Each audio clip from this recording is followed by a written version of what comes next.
Sizni ziqna qilib ko'rsatib qo'yadigan 5 ta odat haqida gaplashamiz. Salom, sizlar bilan Shohin Say. Birinchisi, hamma narsani hisoblab gapirish. Nech pul, qancha turadi, qimmat emasmi? Har bir so'zingizda pul aylansa, shunchaki hisobchiga aylanib qolasiz. Go'yoki sizda qanchaga tusharkan degan savol muhimroq deydi. Ikkinchisi, mehmondorchilikdan qochish. Mehmon kelsa, choyni ham, ovqatni ham siqib berish. Kam xarajat, ekonom qilib beryapman deb hisoblashingiz, odamlarning nazarida mezbonni saxiyligini emas, aksincha, sovuqligini ko'rsatib qo'yadi. Aslida oddiy bir choy bilan ham yuzda quvonch uyg'otsa bo'ladi. Uchinchisi, har narsada tekinini izlash. Arzonroq yo'qmi? Bepul bo'lmaydimi? Bonus bormi? Shu kabi fikr bilan yashash. Odamga pul qadrli, ammo obro' undan ham qadrliroq.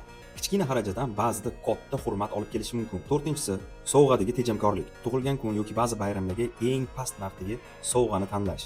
Bu sovg'ani qadrini o'ldiradi. Bunaqa sovg'ani bermagan yaxshi. Sovg'a qiymatdan emas, beruvchini e'tiboridan ahamiyat topadi. Beshinchisi, faqat o'zini foydasini o'ylash. Yordam so'rashganda bahona qilib, o'zingizga kerak bo'lganda talab qilishingiz. Bu eng kuchli ziqnali signal bo'ladi. Atrofdagilar bo'lsa buni sezadi. Ishonch bo'lsa asta-sekinlik bilan kamayib boradi. Foydam tegsin, ko'pchilik ko'rsin, siz like tugmasini bosishingizdan chiqarmang. Xayr.